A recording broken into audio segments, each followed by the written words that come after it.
ఇదైతే సిగ్గుతో తలదించుకోవాలి కాంగ్రెస్ పార్టీ నాయకులు. అధ్యక్ష, గత బడ్జెట్లో మంచిగా వినండి, నేను చెప్పింది విన్నాక తలదించుకోవడం తప్ప తలెత్తే పరిస్థితి ఉండదు మీకు. అధ్యక్ష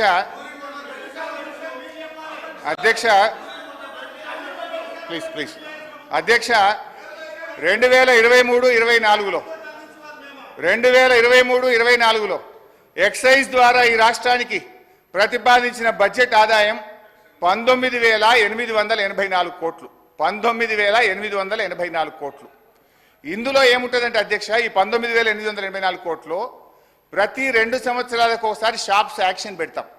ఈ ఇయర్ ఉండదు షాప్ యాక్షన్స్, పోయినసారి అయింది, మళ్ళీ నెక్స్ట్ ఇయర్ వస్తుంది.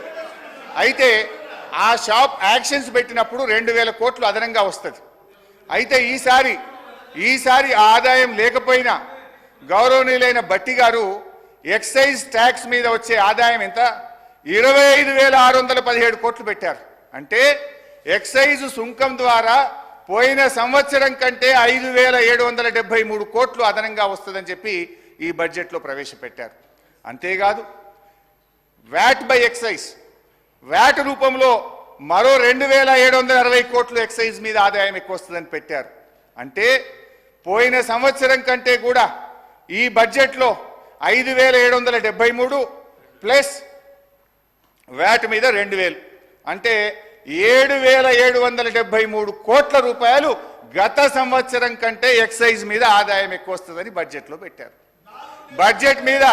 బడ్జెట్ మీద మొత్తం ఆదాయం ఎంత ఆశిస్తుంది తెలుసా అధ్యక్ష? ఈ ప్రభుత్వం ఎక్సైజ్ అండ్ వ్యాట్ కలిపి 42,000 కోట్ల 49 రూపాయలు ఎక్సైజ్ రూపంలో ఆదాయం సంపాదిస్తామని బడ్జెట్లో గౌరవ ఆర్థిక మంత్రి పెట్టారు. 42,000 కోట్లు. అధ్యక్ష, అంటే గతంలో ఇదే భట్టి గారు ఇదే అసెంబ్లీలో మాట్లాడారు. అప్పుడున్నది 25,000 కోట్ల ఆదాయం, వీళ్ళు 42,000 కోట్లు చేసింది. ఇప్పుడు ఏం మాట్లాడినరో భట్టి గారు ఎక్సైజ్ మీద నేను వినిపిస్తా అధ్యక్ష.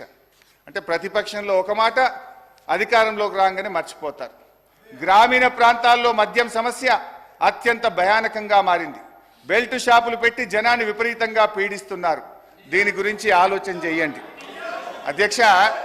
ఆ రోజు గ్రామానికో బెల్ట్ షాప్ ఉంది. ఇప్పుడు మీరు చెప్పే 42,000 కోట్లు కావాలంటే గల్లీకో బెల్ట్ షాప్ పెట్టారు. మీరు గల్లీకో బెల్ట్ షాప్ పెట్టే పరిస్థితి వచ్చింది. అధ్యక్ష, అదనంగా చూయించిన ఆదాయం ఏది ఉందో అధ్యక్ష, ఇది రేట్లు పెంచు పెంచు కాదు అధ్యక్ష. పిల్ఫరేజెస్ టెక్నాలజీ యూజ్ చేసి అక్రమంగా కావచ్చు, అక్రమంగా ఇక్కడి నుంచి ఇతర రాష్ట్రాలకు వచ్చి రావడం కాదు, వచ్చేటువంటి దానిలో టెక్నాలజీని యూజ్ చేసి పిల్ఫరేజ్ తగ్గించి రాష్ట్ర ఆదాయం పెంచు అధ్యక్ష. రేట్లు పెంచు, బెల్ట్ షాపులు పెంచు కాదు అధ్యక్ష. ఈ వాస్తవాన్ని గ్రహించాలని కోరుతా ఉన్నా అధ్యక్ష. హరీష్ రావు గారు, మీరేమన్నారు? సబ్జెక్ట్ వచ్చినప్పుడు ఆ కన్సల్ట్ మినిస్టర్ మాట్లాడడానికి అవకాశం ఉన్నదండి. మీ లెక్కల ప్రకారము వారిచ్చే సమాధానాన్ని మీరు కూడా వినాలి. వివేకానంద గారు, మీరు సభా సమయాన్ని వృధా చేయొద్దు ప్లీజ్. అంత జోష్కు రాకండి మీరు ప్లీజ్. హరీష్ రావు గారు sir, speaker sir, LA minister గారు ఉన్నారు, అనుభవజ్ఞులైన ఉప ముఖ్యమంత్రి గారు ఉన్నారు. సార్, ఇది బడ్జెట్ మీద చర్చ. అబ్జెక్షన్ ఉంటే ఎల్ఏ మినిస్టర్ కానీ డిప్యూటీ సీఎం ఫైనాన్స్ కానీ లేవాలి అధ్యక్ష. రేపు పద్దుల మీద చర్చ ఉంది. పద్దుల మీద రేపు చర్చ ఉన్నప్పుడు కన్సర్న్ మినిస్టర్స్ని చెప్పమనండి, అభ్యంతరం లేదు. ఇప్పుడు నేను ఒక శాఖకు ఒక మంత్రి లేస్తే నేను ఇప్పుడు 32 శాఖలు మాట్లాడాలి. అందరు లేస్తారా మంత్రులు? They have to answer. రేపటి నుంచి పద్దులు ఉన్నాయి, దాని మీద మాట్లాడమనండి. ఒకటి, ఇప్పుడు ఏదైనా చెప్పాల్సి ఉంటే డిప్యూటీ సీఎం చెప్పాలి, నేను డీవియేట్ అయితే ఎల్ఏ మినిస్టర్ గారు మాట్లాడాలి, లేదా సభానాయకుడికి అవకాశం ఉంటుంది. దయచేసి మినిస్టర్స్ నుంచి ఇంటరప్షన్ లేకుండా చూడండి. అయితే గౌరవనీయులు మన జూపల్లి కృష్ణారావు గారు ఎక్సైజ్ మంత్రి గారు వాస్తవాలు ఒప్పుకున్నందుకు వారికి ధన్యవాదాలు. 7,000 కోట్లు పెంచుతున్నాం.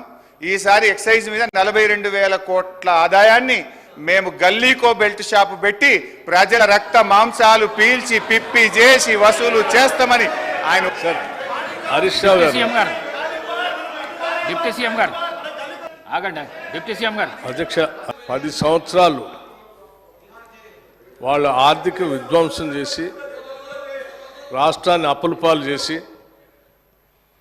అసలు ఈ రాష్ట్రంలో పనిచేస్తున్నటువంటి ఉద్యోగస్తులకి జీతాలు కూడా ఇవ్వలేనటువంటి కటకటలాడే పరిస్థితులు ఈ రాష్ట్రాన్ని నెట్టేస్తే ఇప్పుడే కొద్దిగా ఘాట్లో పెట్టి నెల నెల మొదటి తారీఖున వాళ్ళ జీతాలు ఇస్తూ ఇటు వ్యవసాయాన్ని, సంక్షేమాన్ని, పరిశ్రమల్ని, హైదరాబాద్ నగరాన్ని, మహిళల్ని, యువతని అందరినీ దృష్టిలో పెట్టుకొని ఒక ఆలోచనాభరితమైనటువంటి బడ్జెట్ను ప్రవేశపెడితే రాష్ట్ర వ్యాప్తంగా ప్రజలందరూ హర్షిస్తూ ఉన్నారు.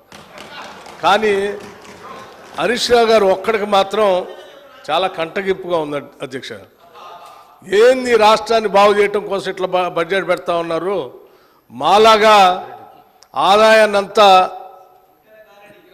రకరకాల మార్గాల్లో ఖాళీ చేస్తే అయిపోయేది కదా, ఇదేంది అని వారు మాట్లాడుతూ మేము వాస్తవాలే మాట్లాడతాం, మాదంతా విన్న తర్వాత మీరు చెప్పండి అన్నారు. నేను సైలెంట్ కూర్చొని రాసుకుంటున్నాను.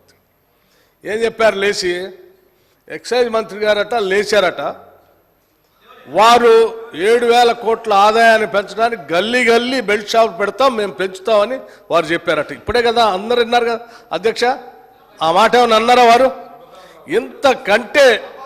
ఇంతకంటే అన్యాయంగా ఉన్నది లేనట్టు లేనిది ఉన్నట్టు ఈ రాష్ట్ర ప్రజలకి భ్రమలు కల్పించి 10 ఏళ్ళు రాష్ట్రాన్ని సర్వనాశనం చేశారు.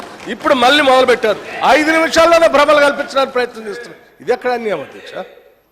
మీరు చెప్పేదాన్ని ప్రతిదాన్ని వింటున్నాం. అసలు మేము ఏమనుకున్నాము, ఇంత బాగా బడ్జెట్ పెట్టాము, సరే ఈ బడ్జెట్ మీద నిన్న వారు బడ్జెట్ వినడానికి వచ్చారు కదా ఎల్ఓపి గారు, వాళ్ళు వచ్చి ఏమైనా మాట్లాడతారేమో, ఏమైనా ఉంటే విని సమాధానం చెప్దాం అనుకున్నాం. వారు రాలేదు. రాకపోగా వీరు మాత్రం అన్నీ వారు రాలేదు, బాధ్యత లేదని దీని ద్వారానే స్పష్టంగా అర్థమవుతుంది. వాళ్ళు ఏదో మాట్లాడరు కాబట్టి గుడ్డగాల్చి మీదేసిపోదామనంటే ఎట్లండి? ఇది కరెక్ట్ కాదు హరీష్ రావు గారు. మీరు పద్ధతిగా మాట్లాడితే మేము డెఫినెట్గా సమాధానం చెప్పడానికి సిద్ధంగా ఉన్నాడు. Please subscribe to KTV Telugu. KTV Telugu. KTV Telugu channel.